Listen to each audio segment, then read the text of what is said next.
오늘 본문의 얘기는 제자에 대한 얘기입니다. 주님의 제자가 되기를 원하십니까? 아이고, 이거 안 되네요.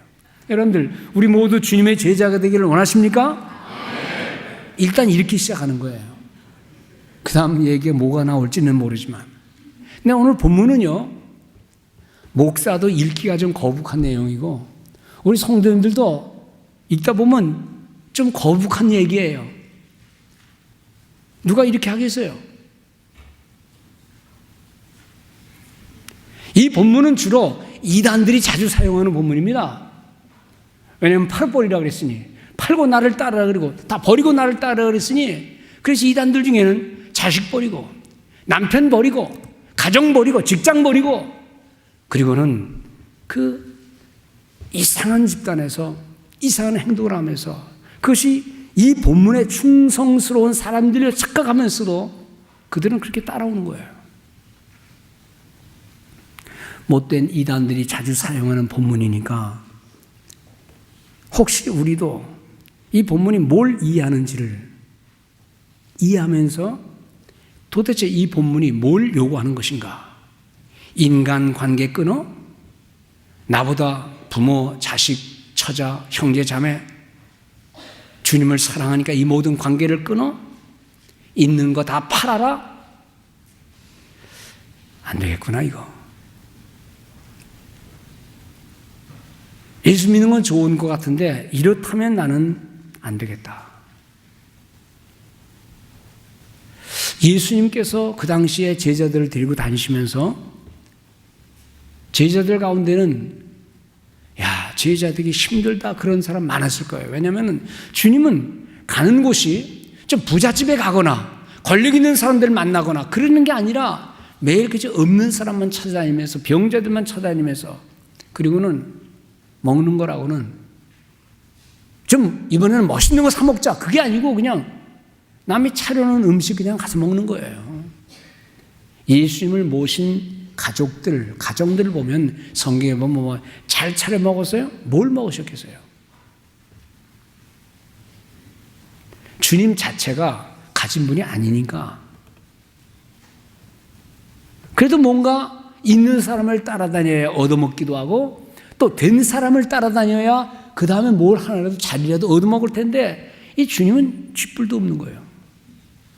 쥐뿔이 뭔지 아세요? 개뿔, 쥐뿔은 없는 겁니다. 그러니까 제가 개뿔 그래도요, 목사가 욕하나 그러지 마시고, 개뿔은 없으니 아무것도 없다는 뜻이니까 오해하지 마시기 바랍니다. 사실 오늘날로서는 상상할 수 없는 삶을 주님은 사신 거예요. 주님 뒤를 따라오려고 그럴 때에 사람들이 주님 뒤를 따라오면 주님이 그랬어요. 야, 여우도 잠잘 굴이 있다. 새들도 둥지가 있다. 근데 나는 머리 둘 그것도 없다. 그래서 많은 사람들이 돌아갔을 거예요. 근데 어떤 사람들은 주님을 따랐어요. 나를 따라라. 마가복음 10장에 보면 어떤 청년이 주님 앞에 왔습니다. 내가 볼 때 이 청년은 1급 제자예요. 훌륭한 유대적인 배경을 가지고 그 당시에 지식층이고 유대의 혈통을 가진 똑똑한 청년. 주님이 그랬습니다. 나를 따라오너라. 그럴 때 그 말을 듣고 그 청년이 와서 내가 주님의 뒤를 따르기로 합니다. 주님 뭐라는 줄 아세요? 나를 따르려면 먼저 계명을 다 지켜라 그랬어요. 이 청년이 뭐라는 줄 아세요? 내가 아주 어렸을 때부터 모든 계명을 다 지켰습니다. 그러니 뭐 이건 1급 제자죠. 베드로가 뭘 지켰겠어요? 매일 배 타고 물고기나 잡았을 텐데. 요한도 야고보도 다 그랬을 거예요.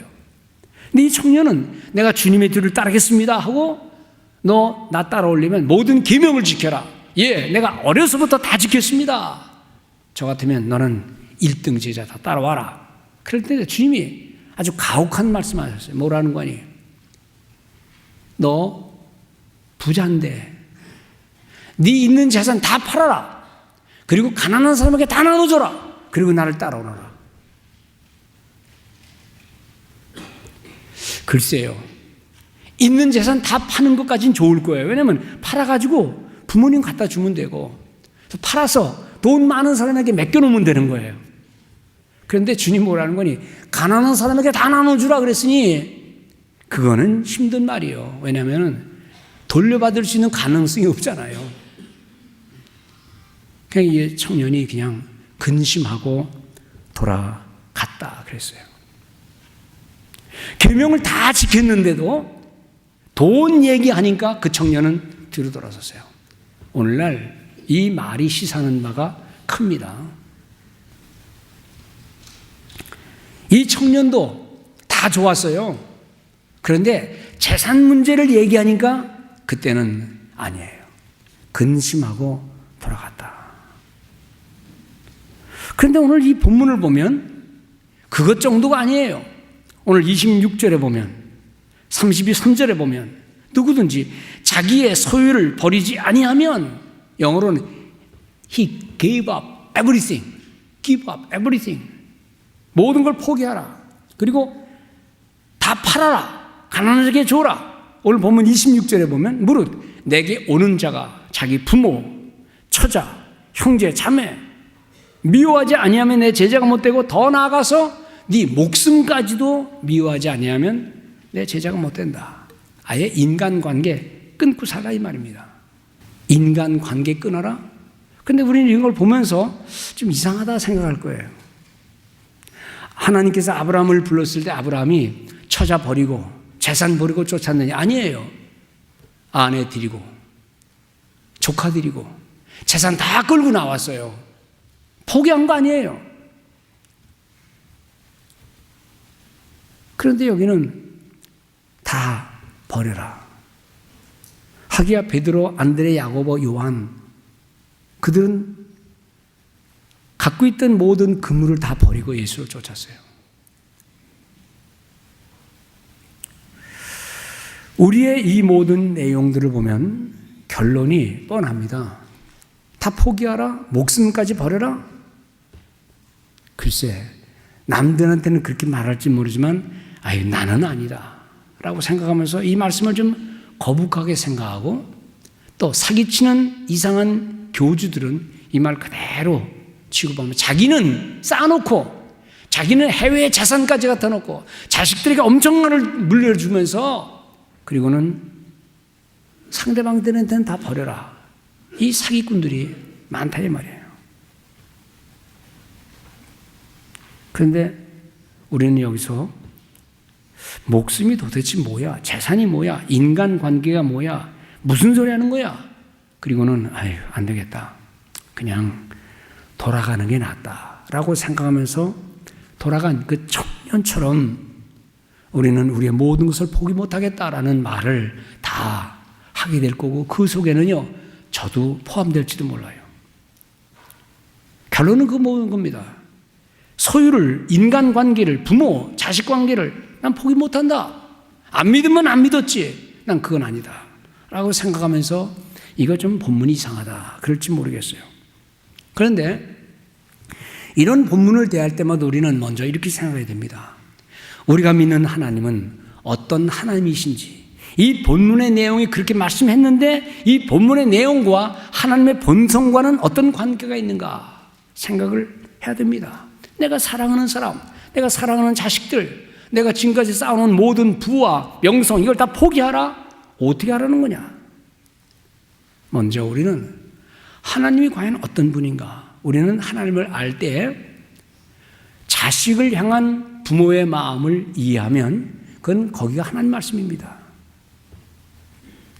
자식을 사랑하는 부모가 자식이 모든 재산을 포기하고 인간관계를 끊고 왕따 되면서 살라, 그런 부모는 세상에 아무도 없습니다. 더 부자가 되어야 된다. 너 사람과 좋은 관계를 맺어야 된다. 너 부모 잘 섬겨야 된다. 너 네 친구들 잘 대해줘라. 그리고 더 많아가지고 남에게 구워줄 정도로 돼야 돼 라고 말하는 부모 있을지는 모르지만 너 있는 거 다 털어먹고 하늘만 쳐다보고 살아라. 사람이 다 너를 버려도 좋으니 왕따 되더라도 하늘만 쳐다보고 살아라. 그런 부모는 없다 이겁니다. 왜 그럼 이렇게 말했는가? 오늘 여기서 우리는 내가 가진 소유의 의미, 내 재산, 내 인격, 내 모든 것, 그것이 나 중심의 모습인가? 이 모든 것을 허락하신 하나님의 소유물인가를 생각하는 성도들 되시기를 바랍니다. 이건 정말 중요하다라고 생각하는 게 있을 거예요. 그런데 사실 중요하지 않을 수도 있습니다. 내 인간관계 이거 없으면 난 못 산다라고 말할지는 모르지만 이 사람이 세상을 떠날 때도 있어요. 그러니까 인간이 가진 모든 재산과 소유와 관계는 중요하고 좋기는 하지만 절대적인 것은 아니기 때문에 하나님과 관계에 비어서 주의 말씀과 관계되어서 그 어떤 것도 절대적인 건 없다. 하나님을 믿는 믿음 외에는 주님께서 칭찬하신 훌륭한 믿음의 사람들을 보면요, 그들은 재산을 다 포기한 게 아니에요. 세상을 등진 거 아니에요. 사람과의 관계를 끊고 하늘만 쳐다보는 그런 사람들은 아니라는 겁니다. 성경은 오히려 훌륭한 부자들을 많이 말하고 있어요. 넉넉해서 너그러워지고 사람에게 자유를 베풀고 자기의 집을 하나님의 처소로 이용하고 지나가는 나그네를 대접하고 그런 부자들 얘기를 많이 하고 있어요. 그런 부자들이 없으면 어떻게 나그네들이 잠을 잘 수 있을 것이고 어떻게 가난한 사람들이 자기 집에 와서 먹겠느냐 이 말이에요. 그러니까 우리가 이 본문을 이해할 때 하나님의 사랑은 우리를 얼마나 아끼시는지, 단 그 어떤 것도 주님 빼놓고는 그 어떤 것도 완벽한 절대적인 것은 아니라는 생각을 하고 좀 없어질 때에 너무 속상해하지 말고 있을 때에 감사하면서 하나님 영광을 위해 사용하는 우리 복된 성도들, 주님의 제자들 되시기 바랍니다. 아리마대 요셉이라는 사람은 그 당시에 그 사회의 제법 관원이었어요. 믿음을 가진 사람이에요. 제자에는 이름이 없지만 예수님이 십자가에 죽으셨을 때에 그는 과감하게 그 관리들에게 찾아가서 저 시신을 내가 가져가게 하시오. 그걸 누가 가져가게 합니까? 지금 죽여버리는 예수의 시체를 가져가서 뭐 하려고? 아무도 못 가져가는데 이 사람은 고난이 있기 때문에, 권리 있는 사람이기 때문에 가서 예수님의 시체를 싸서 자기 만들어 놓은 자기의 굴에 주님의 시신을 놓은 훌륭한 부자입니다. 성경에 나오는, 복음서에 나오는 예수님께서 세상에 이런 믿음을 가진 사람은 난 아직 못 봤다라고 말하는 로마 군대의 고급 관리인, 장교인 있어요. 백부장이라는 사람이 있어요. 그 사람은 장교의 위치를 그대로 지니고 이탈리아 군대에, 막강한 군대의 장교였어요. 직장 포기하지 않았어요. 있는 자리에서 경건한 삶을 살고 유대인들에게 회당을 지어주고 주님을 믿었어요. 그리고 자기 종이 병들었을 때에 그까지 종이 뭐라고 예수님에게 사람을 보내서 우리 종을 오셔서 좀 기도해 주세요. 그리고 주님 여기까지 오실 필요도 없어요. 말씀만 하셔도 됩니다 라고 하는 이 기가 막힌 믿음을 가지고 있어서 주님은 세상에 저런 믿음 가진 사람 못 봤다 라고 말씀하실 정도로 훌륭한 권력을 가진 사람이에요.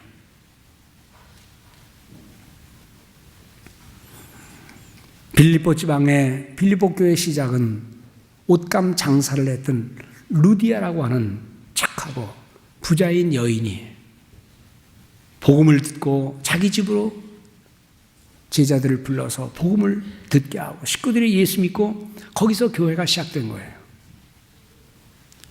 우리는 우리의 신분이 어떠하든 재산이 많든 적든 얼만큼 배웠든 관계없이 우리의 모든 것이 하나님의 것이다 라고 하는 종의 의식, 청지기 의식 이거 있으면 충분하다는 말씀입니다. 모든 것에 대한 임대의식을 가지시기 바랍니다. 하나님께서 때로 주실 때도 있지만 때로 없게 하실 때도 있을 거예요. 그래서 욥은 뭐라는 거 아니에요? 주신 이도 하나님이시요 취하여 가신 이도 하나님이시니 그죠? 하나님이 영광 받으시옵소서. 있을 때나 없을 때나 그냥 동일한 신앙의 고백. 진정한 제자는 그런 겁니다. 다윗의 고백을 들어보세요. 다윗이 목동으로 있을 때나 사울 왕에게 이리저리 쫓겨다닐 때나 임금의 왕좌에 올랐을 때나 그의 고백은 한결같았어요. 주님을 사랑하는 거예요. 비록 허물도 있었어요.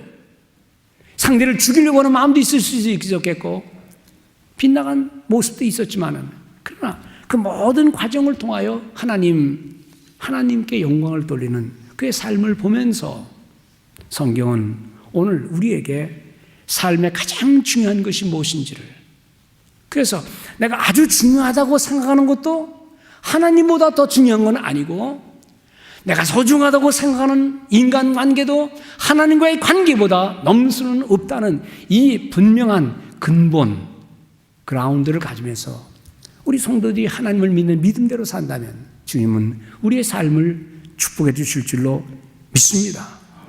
영원한 내 소유는 없다는 겁니다. 영원한 인간관계도 없다는 겁니다. 사랑하고 아끼고 돌보고 해야 되지만 하나님을 대신할 것은 없다는 거예요.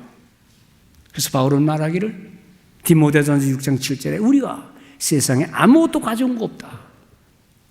We brought nothing into this world. 그리고 그렇기 때문에 아무것도 가져가지 못한다. We can take nothing out of it. We brought nothing. We cannot take anything. 우리는 가져온 거 없으니 가져올 것도 없다. 있는 모든 것은 하나님 우리에게 임시로 주신 것이니 즐기고 나누고 그리고 주님 위해 사용하라. 이런 믿음을 갖는 복된 제자들 다 되시기를 바랍니다. 소유의 욕심은 한이 없습니다. 그러나 소유한 것을 감사하시고 즐기시고 나누시고 그래서 주님을 섬기는 아름다운, 그것은 재물만의 문제는 아닙니다. 재능의 문제입니다. 지식의 문제입니다. 건강의 문제입니다. 모든 것으로 하나님을 섬기는 데에 사용하는 주의 제자들 되시기 바랍니다. 이제는 좀 아멘 해도 되겠어요? 아까는 이거 다 팔아치우라 그러는 것 같아서 좀 찜찜했는데 이제는 그죠? 하나님 위해서 우리 집을 개방하고 하나님 위해서 내 재물을 사용하고 하나님 위해서 건강, 그러기 때문에 운동해야 되고 그래서 잘 먹어야 되고 그래서 우리는 서로 좋은 사람, 인간관계를 만들어야 되고 하나님 중심의 삶을 사는 진정한 제자 되기를 바랍니다. 이것은요, 또 다른 말로 말하면 삶의 우선순위, 프라이오리티를 주님께 두라는 거예요. 사람이 살다 보면 인간관계는 아주 중요합니다. 직업도 아주 중요합니다. 돈도 아주 중요합니다. 그런데 깨질 때가 있어요. 날아갈 때가 있어요. 이거 없으면 안 된다 라고 말하는 그것도 없어도 살더라고요. 남편 없으면 난 죽어요 라고 말했던 사람들도 병들거나 나이 들어 죽으면 잘 사시고 우리 어머니도 그러시더라고요. 자식 없으면 큰일 날 것 같은데 그래도 우린 살아요. 이거 없으면 안 된다라고 말하는 있을지는 모르지만 그거 아니에요. 학교에 있으면은요, 여러 다양한 교수들이 자기 전공 과목을 가르치려고 눈이 벌geb니다. 학생들에게 말합니다. 이 과목이 제일 중요하다. 신학대 학원에서는 뭐 조직신학 얘기하고 교회에서 얘기하고 실천신학 얘기하고 별거 다 하면서 교수들은 항상 이게 제일 중요하다. 그런데 신학교 문턱도 안 간 사람이 목회를 성공적으로 잘하는 사람도 있어요. 목사의 위치도 아닌데도 훌륭하게 일하는, 훌륭하게 설교하는 장로님들도 계세요. 그러니까 이거 없으면 안 된다라고 말하지 말고 그저 하나님만 중심으로 살아가는 성도들 되시기를 바랍니다. 하나님과의 관계 속에서 우리가 정말 중요한 것이 무엇인가? 이 세상에 이 관계 끊으면 난 죽습니다, 이거 없으면 안 됩니다라고 아무리 많은 말을 할지라도 결국 그렇게 돼요. 남는 건 뭐냐? 신앙과 하나님과의 관계. 오늘 제자가 되라는 말은 있는 재산 팔아치워라? 아니에요. 더 불려야 돼요. 더 좋은 일을 해야 돼요. 사람과의 좋은 관계 속에서 우리는 하나님을 증거도 하고 하나님의 사랑을 드러내기도 하고, 중요한 건 뭐냐? 부하든 가난하든 내가 뭘 가졌든 못 가졌든 어떤 상황이든 그저 그 자리에서 이것이 하나님의 영광이 되는가를 생각하고 모든 것으로 하나님께 영광을 돌리는 복된 삶을 사는 진정한 제자들 되시기를 바랍니다. 어떤 사람들 말해요. 아이고 뭐 술 담배 먹는 게 무슨 죄입니까? 죄가 아니라고 생각해도 마음대로 해라. 아니 어느 교파에서는 어느 교단에서는 뭐 술 담배 다 하는데 왜 목사님 그렇게 말하세요? 그죠, 그럽니다. 술 담배 먹는 거 그것이 하나님의 영광이 된다고 생각되거든. 줄 담배 펴도 되고 술 말로 마셔도 된다. 그런데 그거 하나님 앞에 내 몸뚱아리가 하나님의 영광의 도구라고 생각된다면 생각하고 피든지 말든지 해라. 왜 하나님의 영광의 도구를 굴뚝 만드냐? 왜 술독 만드냐? 그래도 네가 그건 하나님의 영광입니다 라고 생각되면 마음대로 해라. 내가 절대로 그건 뭐라고 말 안 한다. 교회나 나와서 말씀이나 들어라. 우리는 오늘 이 본문, 그리고 특별히 지금 사순절인데 하나님이 우리 인생을 위해 한 것이 뭔가를 생각해 보는 거예요. 그분이 이 땅에 오셔서 우리 인생을 위해 섬김과 희생을 하셨는데, 오늘 이 본문은 사실은 섬김과 희생을 빗대어 얘기한 거예요. 여기 본문에 있는 내용 가운데 이런 말이 있어요.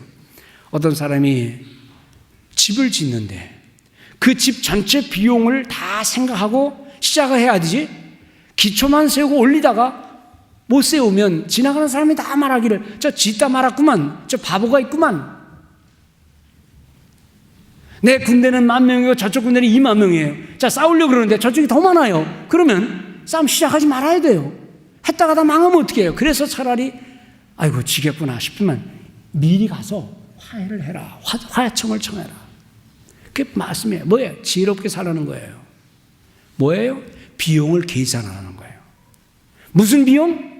이것은 제자가 되기 위한 비용이 있는지를 계산해 보라는 거예요.